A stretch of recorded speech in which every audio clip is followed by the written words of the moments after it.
You're listening to the Dibbly-Dobbly podcast. Remember to like, share, comment, subscribe, and click the bell to make sure you get the latest episodes of the podcast. Be sure to like and share our Facebook page and follow us on Twitter and on Instagram. Let's move on and talk about your ODI and T20 career, Nathan. Let's talk about that. First of all, the T20 career, short and brief. Only 3 games, lasted from 2009 to 2009. You only played 3 games. You played against Pakistan for your debut. That was in Dubai. And then obviously England was the last one in Manchester in 2009. And then obviously you played against Sri Lanka in the T20 World Cup in 2009 in England when the tournament was there. So quick reflections on the T20 career. It's quite was funny, it, actually. what were you not really bothered, or were you would have liked to play more, or you just thought it wasn't for me, T20 cricket? No, well, so there was more. So Steve Smith was coming along. You had Cameron White, David Hussey, Michael Clark. So the way that the T20 setup was going, they weren't really going for a real specialist spinner. You know, Cameron White, great spinner, amazing batter. So he could bowl. Steve Smith, he was probably the spinner at the time. You know, he batted 8, whack 'em. Michael Clark bowled a little bit, and David Hussey. So to fit me in was like not even there. So I went to the T20 World Cup, I think it was 2010, as a replacement, in the squad, never played. Played in Pakistan beforehand. I took 1 wicket. They need 3 runs to win. I tried to bowl a bouncer. The guy, can't remember who it was, hooked it to short fine leg.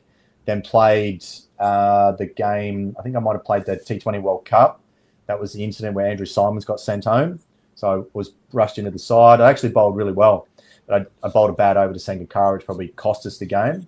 And then the next game was against England, and it was washed out. So I think it was played like 3 overs. So, yeah, it wasn't much. And just my style of game was not what they were after. And that was when I was going through some injuries, stress fractures, and it was just, So that was quick. So that was it. That was my T20 career. Nothing else really to talk about. Not really. But you did play, obviously, Big Bash and Champions Trophy sort of league stuff when it was still around for New South Wales and for the Brisbane Heat, I think, and a couple of those tournaments there. So you did have a bit of a run in T20 cricket, but...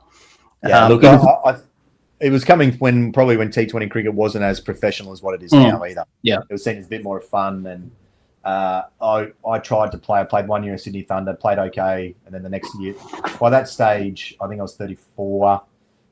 I needed to, I was on a base contract, so not earning anywhere near enough money. Yeah. And I needed to make a decision, and it just, to be playing 2 months out of the year or whatever it was, and just wasn't for me. My body wasn't holding up. Mentally, I wasn't holding up.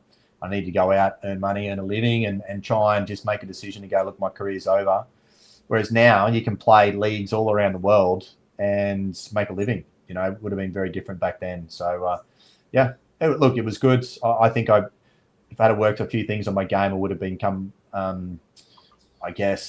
more specialised in probably trying to bowl at the death. That'd be something that I would try and do as a spinner, because I think you could earn good money doing that. Well, yes. Well, they did say when T20 came around, it would be the death of spinners, but now they're more effective. Yeah. These days. It'd be hard in India on the flat wickets. But I think, if you think about where T20 games are won and lost, it's won by good bowling, and if you're able to provide something different, you can see the best spinners in the world. So, look, when young spinners that I work with these days, I try and make sure they can turn the ball both ways, whether you're off spin or leg spin, and work on that each session. So that's that. Yes, and we certainly saw some good bowling in the T20 World Cup recently in India and Sri Lanka, and that proved pivotal in some key matches there. Yep. So despite the T20 career being short and brief, the one-day career, Nathan, let's talk about that. That was more profitable than your Test career, and sort of made up for the lack of Test cricket, you would say, in a way. Sort of in a good way, really, because you were playing for Australia, and that's the main thing. Yep. So we'll go back to 2002, South Africa, Johannesburg at the Wanderers. You came in as a young man, as we've discussed earlier, when you were making your way into your career. Debut in that game, 2002 against South Africa. It was the early 2000s. It was Australia just about to hit their straps in one-day cricket, dominating the 2003 World Cup and then on to 2007. It was a really good team. You were a part of it as a young player. Australia win the series 5-1 in a 7-game series, which is a bit of a rarity these days. So what are your memories from your ODI debut, Nathan? Take us back to that day in South Africa, 2002. Yeah, it was pretty cool. Like playing at the Bull Ring. Look, I got the opportunity. I come on to bowl. They were already 5 wickets down. Australia had ripped through them pretty quickly. We'd made a really competitive score, and I come on early and bowled a Dippener. And I think Lance Klusener might have been batting at the time. And I was lucky enough to get Bodha Dippener out first over with one shock me that didn't spin. And, and I think from there, they were under the pump. And I got the opportunity to bowl to 2 left-handers for a little while, Bowyer and Lance Klusener. And when the ball was spinning, like it was spinning a little bit there, so it was hard to face. And I got another wicket, Roger Telemakis, at the end. But look, it was just so cool. It was everything you dreamed of, and it was so fast-paced, and the crowd were amazing. And look, it was a great series to be part of. And as you said, we won 5-1. Played a couple more games. I didn't, and then I played in Kenya for the not championship. We just played a series and a few games, and then had a bit of a break from there. Shane Warne was back, and Brad Hogg played, and then came back in the side, and I think it was 2009. Yeah. Did you prefer playing one-day cricket at that time compared to much later on in your career? Because it was a really fun format to watch in those days, whereas now it's sort of on the outer. But from your perspective, was it more fun playing in that sort of era compared to the later part of your career when it sort of changed really the whole landscape of one-day cricket? Yeah, look, probably when I first started, it was pretty cool. Like even I think, around when we won the Champions Trophy, I think it was 2009 or 2010, whenever it was, it felt like one-day cricket was still the pinnacle. T20 cricket hadn't really taken over. And Test cricket obviously was, so when I say pinnacle, I mean of the white ball formats. So it still felt that, it still felt great to play. Whereas when you watch it now, it feels like it just struggles. They struggle to, and look, I'm not a fan of the 2 different balls. Just a lot of things I'm not a fan of. And I know they've got to try different things, but there was nothing better than when growing up as a young kid watching Australia play New Zealand at the SCG and defending 200 with one ball that turned into like a cake of soap because you're reversing half a metre and skills are on play. Whereas nowadays it's, who can get to 500? That's what we want to see. That's pretty much how it feels. And it's just not the same feeling. I don't enjoy one-day cricket. Not the players. I love watching the players. I just don't enjoy watching it. I don't watch much of it. It's, T20 cricket and Test cricket. Yeah, and the old Tri series back in the day in Australia. Yeah. Thing of the past now. Yeah, look, a lot of people talk about wanting Australia A to play, and they were great to watch, and it'll be great for TV, I think, to have Australia and Australia A and opportunities for a lot of kids coming through, as long as they pick the best next players. They don't just pick, an 18-year-old because they've got a hunch. It's, you had Matthew Hayden playing against Glenn McGrath. You want to see, Sam Conster's first Pat Cummins, that sort of stuff. That's what you want to be able to watch. That's what it'd be. Yes, definitely. And you mentioned obviously the World Cup and Champions Trophy, and you were a part of those squads in 2003 World Cup campaign in South Africa, but you didn't play in that great Australian side. 2009 Champions Trophy, and then obviously meant to play in 2011 in that World Cup, but obviously popped your shoulder out. And watching that on YouTube in preparation for this chat, Nathan, couldn't imagine how much pain you were in and all the boys around you just to console you when you pop your shoulder out while chasing a ball in Hobart against England in that series after the Ashes of that summer. But, it was quite an interesting experience being a part of those two, champion sides, really. We'll start with the 2003 World Cup because that's pretty special in everyone's memory, looking back and what Australia did. And that started the dominance for Australia in World Cups, really, from 2003 to 2007. You were a part of it because obviously the thing with Warney, and he was banned, and obviously some other injuries as well in the group. Australia were tested throughout that tournament, and they always came out on top. and obviously blitzed India in the final with Ricky Ponting and Damien Martin doing what they were doing. Pretty unreal. So what was it like as a young kid, just starting out, being a part of that great, dominant Australian one-day team that really just wiped the floor with everyone in that tournament in 2003? Yeah, look, it was that series. Look, obviously, I came in. I was under no illusions that I was ever going to play. I knew that right from the start. I was there as purely as a backup to Brad Hogg, and even if he got injured, there was probably another quick that was going to play instead. It was just that's the side they had, and I was there to help and just be a good teammate and learn, and loved it. Incredible series. Andrew Simons was amazing throughout. Andy Bickle, Bevo, like those guys. There were games there that were really tested. England and Sri Lanka, and amazing. And then they put the perfect game together against India, and that's what I remember about that series and being part of a really cool group. And I still speak to Adam Gilchrist, a fair bit about it all, and just reminiscing. And I never felt that I wasn't part of the squad. I never felt that I was a player in the group, if that makes sense. I was a squad member, and they won the World Cup. But for me to be part of it was just a great experience as a young kid to be around such a dominant group. And it's something that I always remember. Yeah, definitely. Do you remember the presentation, lifting up the trophy and celebrating with the boys after the final?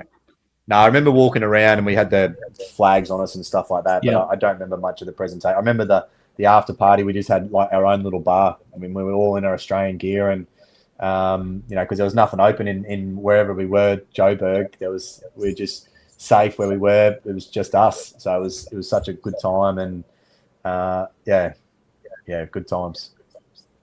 Yeah. Well, I suppose, it's just a bit of a blur, isn't it? Just being there. You say, oh, I was there, but I can't remember what happened after that. It's all a bit of a blur because we party pretty hard, as you do when you win a World Cup. It's not every day you win a World Cup. But then obviously, 2007 comes around and you weren't a part of that squad. Did you have ambitions to hopefully be a part of that squad in the Caribbean, or you were realistic and said, well, Australia have got other players who are more than capable of doing the job in that World Cup? Oh, look, I was well and truly nowhere near playing for Australia during that period. I'd just probably moved to New South Wales around then, and Brad Hogg was the best white ball bowler in the world. And they're playing the Caribbean. Michael Clark was bowling. They took Brad Hodge over as well, like as a batter, but he still bowled a little bit. Andrew Simons. Look, I was under no illusions at all. There was not one part of me that thought I was going to be picked or in the mix or anything like that. So I was just doing my job, back for New South Wales, and just trying to make sure that I was taking wickets and doing what you need to do. And then potentially, when the opportunity comes again, you just be ready. Yeah, definitely. And then obviously 2011 was your opportunity to play in a World Cup, play in a World Cup, because you were a part of the squad. And that World Cup was in India, Sri Lanka and Bangladesh. And then obviously you pop your shoulder out in that ODI against England, which turned out to be the end of your one-day career. Talk about heartbreak. That is heartbreaking when you look at it that way. But from your perspective, what were you thinking when you were lying down on the ground in Hobart, clutching your shoulder in agony and pain? Did you feel like this has pretty much summed up my career, really? This incident? No, not then. Look, when I was laying there then, I didn't really know how bad it was going to be, because you see people pop their shoulder out and it pops back in, and then they're right in a couple of weeks. And my shoulder didn't pop back in for about 2 hours. So it was stuck out. And I remember laying on the bench and I was just in tears because I knew that I was going to miss the World Cup. And, Alex Contouras was trying to console me, and it was a really, really dark moment. And, I remember talking to my mum when she was around. She said she was watching the game and she saw this poor boy on the ground, and then she realized it was me and she just burst into tears. It's unfortunate. It's part of sport, and, you've done all the hard work, you've done everything to get back, and you're in a really good space, and then that happens. And it eventually came back in, went to hospital, got put back in. I woke up and, I had a week or two to try, and they had a little arthroscope in it to see what was going on. And they said, look, you've done this, this, and this. You could potentially play. So I tried to have a bowl with chairman of selectors at the MCG, just in the nets. And I'd taken, I think, felt like about 5 painkillers beforehand to try and play, and it was the most pain I'd ever been in. And I knew that I was not going to be able to go. It just wasn't going to be any better. Yeah, it was very tough. And look, I think then at that age, you go, it's going to be really tough to come back. And you've always got the hope and ambition that you're going to. And, the recovery went okay. There were a few little minor things, but got back playing. But it was a really tough pill to swallow, miss out on a World Cup when you're going to be the number one spinner. And as I said, at the top of my game, in a place where it was going to spin and I was going to play a huge role. Yes, definitely. Is that probably the biggest sort of regret in your one-day career, that you never got to play a World Cup match, even though you were a part of the squad in 2003, and that was great, as we've just talked about, but very different. Not playing a game? Yeah, it would have been nice. Look, I think, when you play one-day cricket, being part of a World Cup is something that you want to do, and It's great to play for Australia, and I love doing that, and won the Champions Trophy. That was pretty cool, but being part of a World Cup would have been nice, and yeah, that'd probably be about the only thing, I reckon. Yeah. So despite that, you did play in a Champions Trophy, which is like a mini World Cup, really, 2009 in South Africa, and you had a role to play with both bat and the ball in that tournament. What was that like, being a part of that winning team? Because I think Australia went back-to-back. I think they won in 2006, and they won again in India. So what was that like, despite not being quite the same as a World Cup, but Champions Trophy, next best thing? Must have been a great feeling to contribute to a successful campaign for the team. Yeah, look, and look, we had some pretty tough games as well. Like in South Africa, anything can really happen, on some of those wickets. And I think we went West Indies, Pakistan, England, and then New Zealand. I think that's what it was. So it was the best teams that you could play against, and we played played 2 pretty good semis. Watto and Punter blitzed them. Watto got back-to-back hundreds, I think, in England and New Zealand, and we just did what we needed to do. And we had Mitch and Sids, and we were a pretty young side, but we were playing some good cricket, and it showed in that Champions Trophy. So that was pretty cool. That was a nice thing, and to contribute, as you said. I remember the Pakistan game with the bat. Going out to bat, we still needed 20 odd. If we lose that, we're not going to win. So that was pretty cool. Yes, and obviously you're batting. Obviously, you did score a few 50s in Test cricket and I think ODI cricket as well. And in first-class cricket, you scored some hundreds. Did you feel like that, I could have worked more on my batting rather, obviously focusing on your bowling? But now in the modern game, where we've seen all tail-enders, they have to work on their batting as well, because those low-order runs are so crucial. So when you look back on that, did you feel like, maybe I could have put in some more work on my batting in my career? No, look, definitely it's one of my regrets about my career was my batting when I was playing at Queensland. Like, I had opportunities to get better. It wasn't until I went to New South Wales that I worked really hard on my batting again. I got stuck into it and batting in the top, 4 or 5 at Randwick all the time, and be given a responsibility batting for New South Wales at 8, as well, sort of changed what I was doing. And look, as I said, didn't work hard enough from the age of probably 17 to 20, and that put me back a long way. And then from there, you're just working on your bowling as much as you can. But as I said, like, I would have loved to have worked harder. And these days you would. You naturally, you've got so many things at your disposal to work harder. And it's not just one coach feeding you balls on a bowling machine. They've got batting coaches. You got sidearms to help each other. It's just, you could train all day. Yeah, definitely. Now, you were part of some great wins in one-day cricket at that time for Australia when you played, really, and played a role in some of those victories. So what individual and team performance stands out when you look back from your ODI career and just say, wow, it was cool to be a part of that or do well in that particular game? So what comes to mind when you look back on that? Look, I think some of the individual performances are always nice. I think when you look back, we beat India a couple of times in the last over, or, they were really tough games. They were an incredible side. It had Dhoni coming through the ranks at that time. Those sort of guys just coming through was amazing. A couple of wins against South Africa were nice. But look, I just think that the whole feeling of the team winning series is the main thing in one-day cricket. I couldn't really nail. I think probably our biggest series win was beating Pakistan over in Dubai. We had a very young side, and being able to beat them in their conditions I had a great series. We had players like Benny Lachlan played. We Marcus North, just a really different side. We were able to come out on top. We were well led. Michael Clark led us there, and guys were resting. So Punter and these blokes were resting because they'd had so much cricket, and we won against their full strength. That was probably my greatest series win. One of my better ones that I've been part of. Yeah, definitely. I suppose it's so many to choose from, really, because it's can't really pinpoint one. Really, they were sort of unique or sort of great in some way. Yeah. Just like the Test career when I asked you about that as well, looking back on performances and saying, well, every time you won for Australia was great, so you'll take that. That's a pretty good answer.